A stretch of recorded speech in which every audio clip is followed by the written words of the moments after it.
Hey guys, welcome back. If you're new, my name is Kimmy and I'm from the YouTube video. So I'm new today, which I meant to do since the beginning of August, is we're going to be reviewing and doing a comparison to the Netflix TV show A Good Girl's Guide to Murder, which, in case you guys didn't know, was adapted from Holly Jackson's book A Good Girl's Guide to Murder, which you guys didn't know, my favorite book, the book series that got me into reading. So yeah, that's what I'm doing. So when I learned that they were adapting this into a TV show, I was so excited because, like I've said, this is my favorite TV, my favorite book series, so no one can see it on the big screen. And also, oh my gosh, I'm so sorry, the docs is not working, which is a shocker because it never works. I've always would see a show was gonna adapt it from a book, and then I would go and read the book. It was so cool, really a book that I love get adapted. Okay, so this was directed by Dolly Wells. The cast, we have Pip, who was played by Emma Myers. She was in Wednesday. She played the werewolf girl, Wednesday's thing. I would her. She also was in Family Switch. And then we have Zane, played by, I'm gonna so mess up this name. No, we have Robbie, played by Zane Iguabo. And we have Andy, played by India Lil Davis. And then we have Carla, played by Asha Banks. And then we have Max, played by Henry Ashton. And then we have Becca, played by Carla Woodlock. And we have Sal, played by Ralph. I'm just gonna pretend that, because I don't know how to. Of course, was adapted by Holly Jackson. We all know that. Pip fits among a brilliant woman is unsure whether schoolgirl Andy Bell was killed by her lover Sal Singh 5 years ago. They must see how far they'll go to protect Pip from learning the truth if Sal turns out to not be a murderer. So basically, this is a really crappy summary. Basically, it's kind of what it's called. I think it's something because it's an English book. She's a British author. It takes place in London. But I guess it's supposed to be called I forgot what it's called. It's supposed to be a project. So she decides she's going to try and prove that Sal did not kill Andy, and it's a whole Andy was killed and then Sal committed suicide, and then they just thought that it was him. So this is kind of a really it was kind of my view. There were some small details which I understand they did not have a big budget, so I do understand that Holly could not do some of them, which I get it. They are the small details, which as low budget you can't really do it, all of that.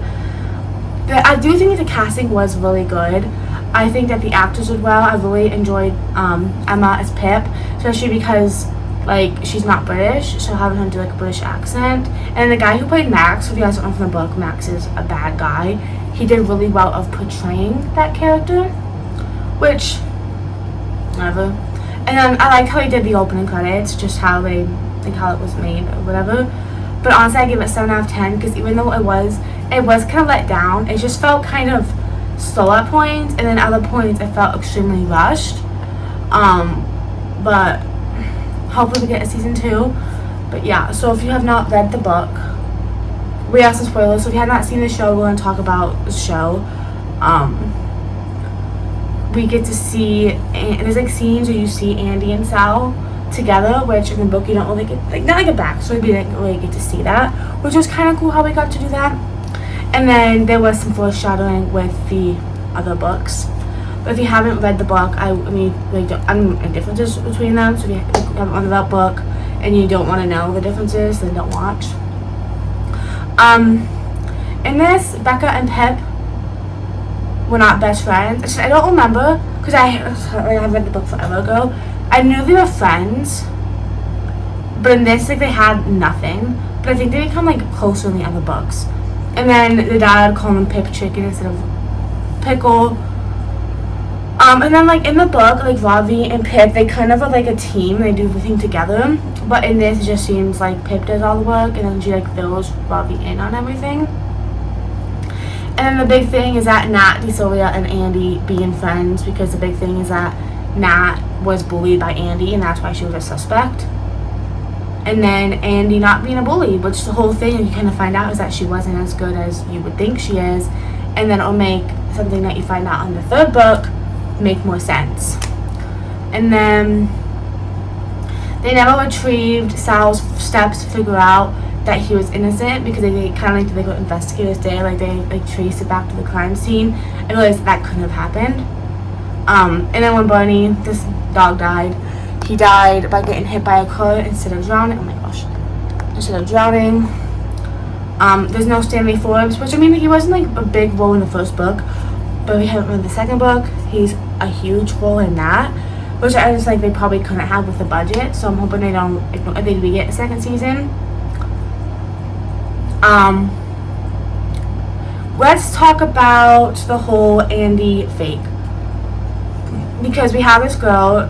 We find out that the killer was was Nat's dad, and we find out that he has this girl who he thinks is Andy in the attic, and we find out that this girl thinks that she's Andy too, because she's like some sort of this mental issue, which I don't know, so I'm not gonna say it. She kind of like does know, which I feel like does take out of it, because then it kind of like leaves mystery of, oh, Andy might be alive, and then this is just being like, oh, I don't know.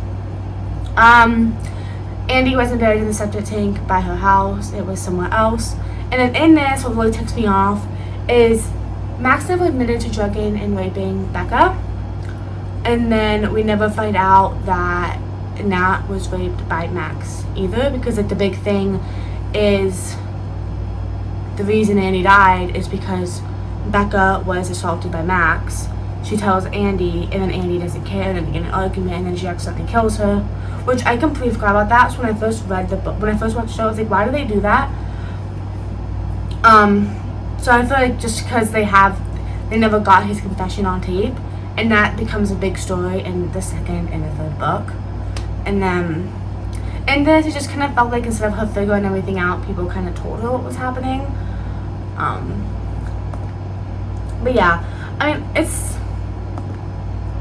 I feel like with the budget they had, it's not a bad adaptation. It wasn't, I mean, the book is really good, and the book is better than the show. I do hope we get a second season and that is better.